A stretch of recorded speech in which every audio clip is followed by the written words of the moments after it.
Have you ever had a job that just felt wrong? Not just the kind of wrong where you drag yourself out of bed and mutter about your paycheck or your manager under your breath, but the kind of wrong that settles in your bones, the kind that makes your skin itch and your gut whisper, "You shouldn't be here. That's my job." I work alone as the lighthouse keeper at a place called Blackridge Point. You've probably never heard of it, and honestly, that's for the best. It's not on any popular maps. No tourists ever come close. Even locals pretend it's not there. And you know what? They're right to. Because something about this place feels like it was never meant to be found. Like the earth itself regrets making room for it. Now, normally, a lighthouse is supposed to help ships, shine a light so they don't crash into rocks or get lost at sea. That's the idea I had when I accepted the position. I thought I'd be doing something good, helpful, maybe even noble. But here, at this lighthouse, the light doesn't guide anything. It traps something. It holds it in. The beam isn't a welcome, it's a warning. And tonight? Tonight's not like the others. Tonight, I found something I was never supposed to find. I wasn't even searching for anything unusual when I found it. It was just a routine night shift, one of the hundreds I've done in this cold, salt-bitten tower that groans with every gust of wind. You'd think after 2 years I'd have seen it all. But this place always holds something back, just long enough to make you think it's safe. That night, I had decided to clean the supply room, just something to break the endless silence. The room was cluttered with old, forgotten things, cracked lanterns, rusted tools, thick manuals that hadn't been opened in decades. It smelled like mold and old wood, and something else, something sharp in the back of the throat. I was moving a stack of unused logbooks when I saw it, a brittle sheet of yellowed paper wedged between the back wall and a shelf support beam. I pulled it free. It crackled under my fingers. No title, no signature. Just 7 rules, handwritten in a shaky scrawl that made it feel like the person writing it hadn't slept in weeks. And those rules? They didn't feel like the kind of thing someone made up for fun. They felt lived. Lock the door at exactly 11 p.m. If you hear knocking after that, do not open it. No one you want to see would be knocking. That was the first line. Simple, but chilling. The light must stay on. If it flickers, you must turn it back on immediately, even if it means going outside. My heart skipped. I had done that before. Gone outside when the power glitched in a storm. I thought it was normal, necessary maintenance. Avoid looking directly at the water after midnight. If you hear something calling your name, it is lying. If the water tries to talk to you, shut your mouth and don't answer. My breath caught. I remembered the time I thought I heard someone yelling from the cliffs. I had almost shouted back, "If you see a man standing at the edge of the cliff, do not acknowledge him. Do not speak. Do not approach." A cold sweat began to spread across my back. I had seen someone like that. Just once. A few weeks ago. I thought it was a trick of the light. You must leave at exactly 4 a.m. Not a minute before. Not a minute after. I'd always left around 4, but never on the dot. Never knew it mattered. Maybe it does. When the fog rolls in thick, do not look outside the window. You might see something you wish you hadn't. I thought about the nights when the fog came in so dense I couldn't see my hand in front of my face. I had stared out the window just to feel less alone. Every new moon, the ship will return. Do not acknowledge it. Do not try to stop it. Do not watch. That one hit me hardest. I hadn't seen any ship, but the moon was a sliver tonight. A new moon was coming. I stood there, staring at the list, my hands trembling slightly around the edges of the paper. It felt like the air around me thickened, like the room itself held its breath. At first, I laughed. A weak, shaky laugh. Thought maybe it was just some old joke from a previous keeper, some creepy tradition to mess with the new guy. But the longer I held that paper, the more the silence seemed to lean in closer, like the whole lighthouse was watching me. And deep down, I realized something. This wasn't a warning left behind. It was a dare, a test. And without knowing it, I'd already been following some of the rules. I'd already been playing the game, whether I liked it or not. I tried to distract myself. Really, I did. I paced around the main floor of the lighthouse, picked up a dusty book from the side table, flipped through pages without seeing a word. I even turned on the little battery-powered radio, hoping to catch a fuzzy station from the mainland. But all I got was static. Through it all, my hands wouldn't stop shaking. They trembled like I'd been out in the cold too long, even though the thick stone walls of the lighthouse kept the wind out. It wasn't the cold. It was fear. Cold, quiet, creeping fear. The first rule had seemed simple when I read it. Lock the door at exactly 11 p.m. Easy, right? Just turn the key and walk away. So that's what I did. I walked over to the heavy iron door, the one at the bottom of the spiral staircase, and I turned the lock. Once. Then again, just to be sure. The metal groaned in protest, like it didn't want to be locked. That should have been my first clue. And then, at exactly 11:03, I heard it. The knocking started. Knock. A pause. Knock. Another pause. Knock. 3 slow, deliberate knocks. Then silence. The kind of silence that presses against your ears, waiting to see what you'll do. I froze where I stood, eyes wide. I hadn't expected it to actually happen. I hadn't even remembered hearing knocking before tonight.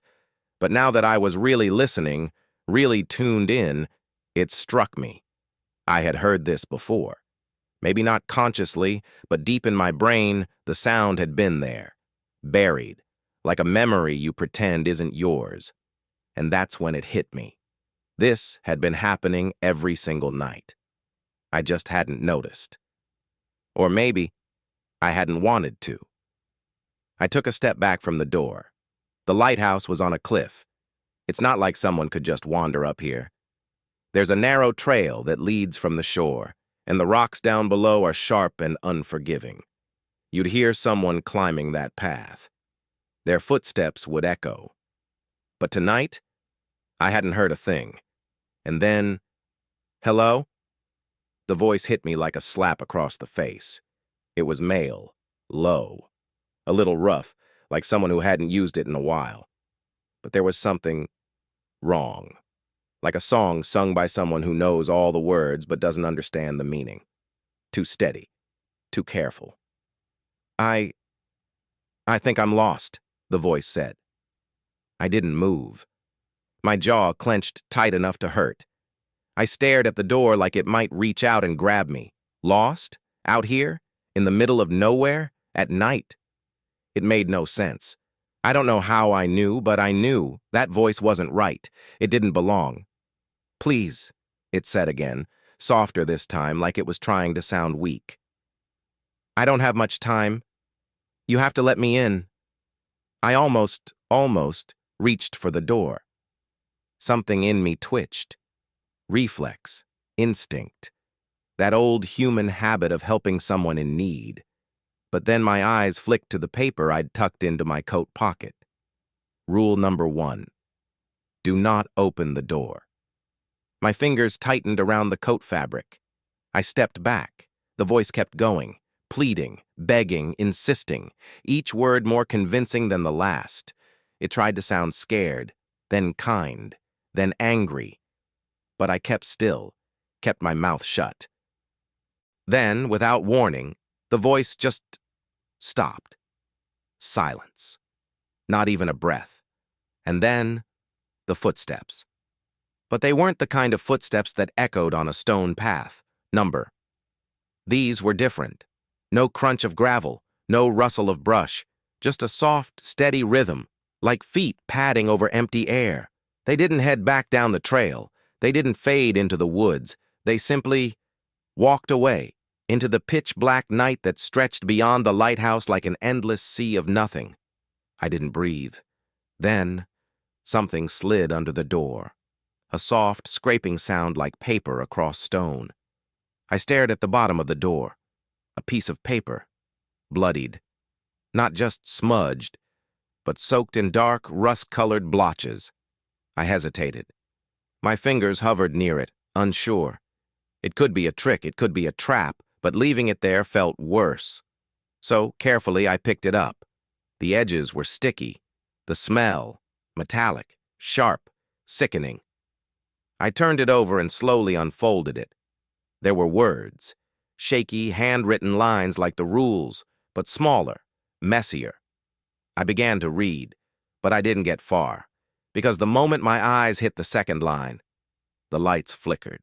Not a soft flicker, not a gentle dim, a hard stutter, on, off, on. And for the first time that night, I realized I wasn't alone.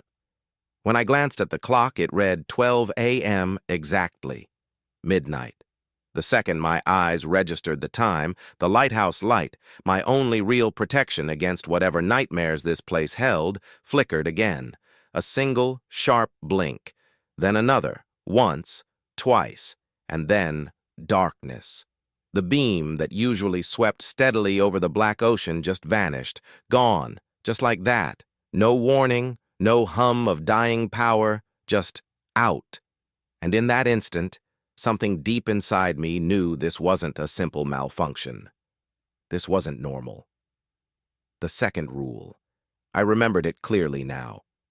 The light must stay on. If it flickers, you must turn it back on immediately, even if it means going outside. A cold jolt of panic ripped through my chest. My throat tightened. My heart started hammering so fast it felt like it might crack my ribs. I fumbled for the flashlight on the nearby table, snatched it up with shaking hands, and bolted for the staircase. The old spiral steps groaned beneath my feet as I raced up toward the lantern room. The cold hit me halfway up. Not normal cold, not just sea air cold. It was wrong. By the time I reached the top, I could see my breath, thick white clouds spilling from my mouth like smoke from a fire. My fingers were numb already, the metal railing burning my skin like ice, and then the light above me dimmed to a soft glow and died. Everything went black. Total, utter black. I turned on my flashlight. The weak yellow beam cut through the room like a knife, shaking with every tremble of my hand. I swung it toward the generator, heart thudding in my ears louder than the wind outside. I hit the main switch. Click. Nothing. Not a spark. Not a hum. Nothing. My breath caught in my throat. I moved toward the backup generator, hope clinging to me like a lifeline. But something stopped me. Not a noise, not a touch, just a feeling. That crawling, skin-tightening sense of being watched. Of something out there. And then, from the corner of my eye, I saw it. Something was standing outside, still, unmoving, just at the edge of the cliff, past where the light usually reached. It wasn't a person. It looked like a person if you were squinting from far away and had never seen one before. It had the shape, the form, but something was off. It was too tall, too thin. Its arms hung in a way that made my stomach twist. And where its face should have been, there was just a smear of shifting black. No eyes, no mouth, just a suggestion of a head swirling like smoke held in a jar. It didn't move. It just stood there, watching me, or maybe the lighthouse. Either way, the message was clear. The light was off, and it was waiting. I turned back toward the generator, my hands nearly useless from the cold. They slipped off the knobs once, twice, before I managed to grip the ignition switch. I glanced over my shoulder. The shape had taken a step forward. I panicked, slammed my palm against the ignition. Come on, come on, come on. With a loud roar, the generator coughed, sputtered, and finally roared to life. The light above me flared. It didn't flicker. It blazed, shooting out through the foggy night like a sword made of fire. The whole room filled with a warm, blinding glow. I turned, heart in my throat, and looked back toward the cliff. Gone. The figure was gone. Not a trace, not a footprint, not a whisper in the wind, just the night, and that cursed, endless sea. What? What was that? I whispered to myself as if saying it aloud would make it real. My heart thumped wildly in my chest, loud and uneven like a warning drum. My mind spun in circles, refusing to settle. Every second that passed made the silence around me feel heavier, like it was pressing down on my lungs. I tried to distract myself, moving clumsily from one half-done task to another, checking oil levels, adjusting the beams, wiping already clean surfaces, anything to keep my hands moving and my thoughts quiet. But no matter what I did, that sharp edge of unease only grew sharper. People don't take lighthouse jobs for fun. No one dreams about spending months isolated in a cold, creaking tower by the sea, cut off from the world. You don't wake up one day and say, "I want to be alone with nothing but foghorns and sea spray for company." You end up here because you're running, hiding, escaping. My reason? It was simple. I had nothing left, nothing to hold on to, nothing to keep me in the world I once called home. I grew up in a small, quiet town built on the edge of a reservation, the kind of place where stories floated in the wind and people still nodded at things unseen. My grandfather was a proud, wrinkled man who'd survived too much and said too little. He used to sit by the fire and tell us stories that sounded more like warnings than tales. He spoke of spirits that didn't stay dead, voices that called from the water, and fog that carried more than just moisture. As a boy, I laughed it off. I thought it was just a part of our culture's way of scaring kids into behaving. But then, the crash. My wife. My little boy. Gone. One rainy night and a slippery highway and just nothing. After that, everything my grandfather said started sounding less like myth and more like memory. All I wanted was to disappear, to stop hearing the echo of toys that weren't played with anymore, to stop seeing her mug in the cupboard and his boots by the door. I needed silence, distance, emptiness. So when the job at Black Ridge Lighthouse came up, I said yes without thinking twice. The pay was good, the expectations were low, and best of all, no one asked questions. But now I was starting to wonder if I hadn't chosen this place, if it had chosen me. I tried to shake it off, told myself I was just tired, that grief does weird things to the mind. I sat back down with my coffee, the cup trembling in my hand. Then the old grandfather clock ticked past 12:30, and I heard it. A voice. "Hello?" I called out, more habit than hope. But the hairs on my arms stood up. It was outside, by the water, and it said my name. Clear, software, familiar. My whole body stiffened. My mouth went dry. Rule number 3 of the Black Ridge Keeper's Manual: avoid looking directly at the water after midnight. At first, I joked about the rules, laughed them off like some weird initiation prank when I first got here, but I followed them. Always. Until now. Because that voice wasn't just any voice, it was my mother's, and she's been gone for 10 years. "No, no, no," I whispered. But even as I said it, my legs began to move, like they didn't care what the rule book said, like they belonged to someone else. I made my way to the small circular window, the one that gave me the perfect view of the sea. I didn't even realize I was crying until the salt from my tears stung the corners of my mouth. "Come down here, please. I need you." That voice. It was her. The gentle way she used to call me when dinner was ready. The way she used to soothe me when I cried after nightmares. My hands clenched the windowsill. My knees locked. My brain screamed, "Don't," but my heart whispered, "What if?" Then I saw it. The water wasn't calm. It was moving, twitching almost, like it was panicking. Something wasn't coming through the water. Something was pushing the water away. It churned, spun, and pulled back in slow, hesitant waves, as if it wanted nothing to do with what was rising from below. I couldn't breathe, because it began to take shape. Not a man, not a woman, not any creature I'd ever seen or read about, but a shape, living, wrong, impossible. It didn't belong in this world. No, what the hell is that? I whispered, my voice cracking, and for the first time in my life I realized that water, the very thing we need to live, the thing that brings life and peace and calm, could be horrifying. Oh my God. Oh my damn God. My survival instincts kicked in, sharp and fast. My eyes slammed shut without permission. And then the sound, a scrape, right against the window, slow, scratching, like fingernails, one by one. I froze. I didn't breathe. The only thing I heard was the pounding of blood in my ears, then silence. No voice, no whispers.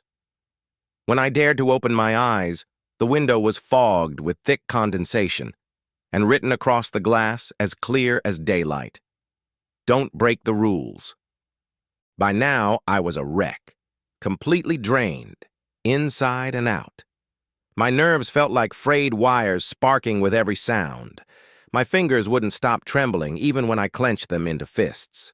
My chest was tight, like something heavy had settled inside it and refused to move. I kept telling myself that if I could just make it to morning, things would be okay. Maybe it would all seem like a dream, a horrible, twisted dream. I just had to hold on. But my body didn't believe my thoughts anymore. I was tired, and scared in a way I hadn't known a person could be scared. I don't even remember how the hours slipped away after that thing at the window. One moment, it was just after midnight. Then it was nearly 4. My mind had stopped keeping track of time, like it knew it didn't want to be awake for what came next. At 3:45, the world changed again. It started with a smell, wet and heavy, like rotting seaweed and damp rope. Then, the fog came in. Thick, too thick. It rolled in like it had a mind of its own, curling around the lighthouse in heavy blankets, choking the light. I could barely see the edge of my own desk. It was the kind of fog that didn't just block sight. It swallowed sound, too. Everything became muffled, still. I tried to keep my eyes down. I really did. I stared at the floor, blinked fast, focused on the beat of my heart. But then, I heard it. Creak. Wood. Old splintering wood under pressure. Then another sound. Metallic, low and dull. Clang, clang. It rang out in the distance like a bell being swayed by an unseen hand. A ship's bell. I stopped breathing. Carefully, like a child hiding under the covers, I turned my head just enough to look through the window again. The fog was so thick, I thought I'd see nothing. But then, faintly, like a memory rising from deep sleep, I saw it. A ship. Barely visible, like a shadow in the mist. It glided across the surface of the ocean, too smooth, too quiet. No splashing, no waves around its hull. It didn't disturb the water at all. It was just moving. Silently, as if it wasn't part of the world we know. Its sails were torn, flapping gently like old fabric left to rot. The wood of the ship was cracked, discolored, and yet it held together as if stubbornly refusing to sink. It was wrong. This ship didn't belong to this time, maybe not to any time. And then I saw the figures. They stood along the deck, still, watching. They were shaped like people, but not truly people anymore. Some of them were missing arms. One had no face at all, just smooth, pale skin stretched over where features should be. A few stood with mouths open, wide and empty, their jaws slack in endless screams, but none of them made a sound. They just stared, every single one of them, facing the lighthouse, facing me. I froze, unable to tear my eyes away. My skin crawled, my legs locked up. I couldn't run, couldn't even blink. Then one of the figures moved. It raised its hand, not in greeting, not in peace. It pointed, right at me. I felt like throwing up. My stomach twisted in on itself. My mind screamed for an explanation, but deep down, somewhere I didn't want to look, I already knew. This wasn't some forgotten ghost story passed down from drunken sailors. This was real. All of it. The rules, the whispers, the scratching on the window, the voice that sounded like my mother, the ship. It wasn't just floating through the mist for no reason. It was coming back, again, and again, and again. And now I understood why.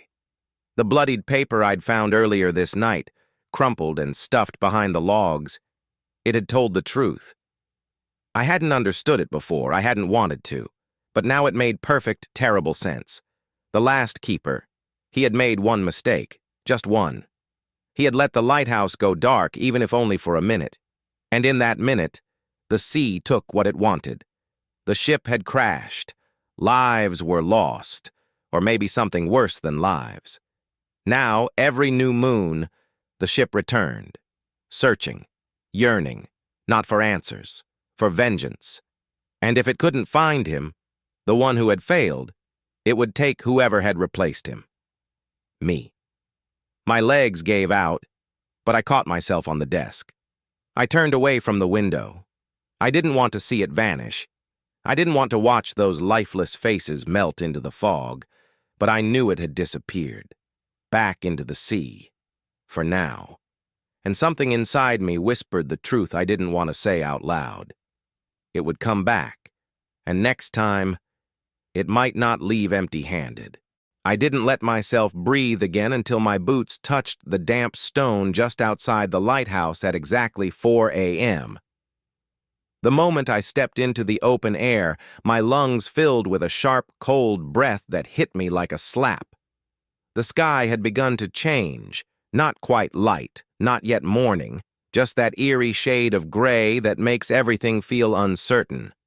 The mist still clung to everything, not as thick as before, but heavy enough that the world still felt muffled and far away. Like the fog didn't want to let go of the night, like it wanted to hold me there a little longer. I turned around slowly. Behind me, the lighthouse stood tall and silent. The golden beam of its rotating light sliced clean through the mist like a sword fighting back the darkness. It was steady, reliable, a symbol of safety for anyone out at sea. But for me, it didn't feel like safety anymore. It felt like a warning. I had done what I was told. I hadn't broken any rules. I'd kept the light going, kept my eyes mostly where they should be, kept myself from listening too closely to voices I shouldn't have heard. I had survived the night. But at what cost? And for how long could I keep doing this? I stood there, staring at the rotating light, as if it could give me answers. I had spent the last 2 years telling myself this place was peace, telling myself I had found escape in the silence, in the isolation. I told myself that I had run here to find quiet after my life had been ripped apart. But what if that was never the truth? What if I hadn't come here to escape anything? What if I had been called here? The idea slithered into my mind, slow and sickening. What if I wasn't just hiding from pain, but being punished by it? Maybe this wasn't a job. Maybe it was a sentence. Maybe Blackridge didn't offer solitude. Maybe it offered a cage made of fog and regret, a place where men were sent to feel every mistake echo forever in the sea. And suddenly, something became painfully clear. No matter how closely I followed the rules, no matter how loyal I stayed to the routine, how sharp I kept the light, how silent I kept my thoughts, one day the lighthouse wouldn't protect me. One day I wouldn't be allowed to leave.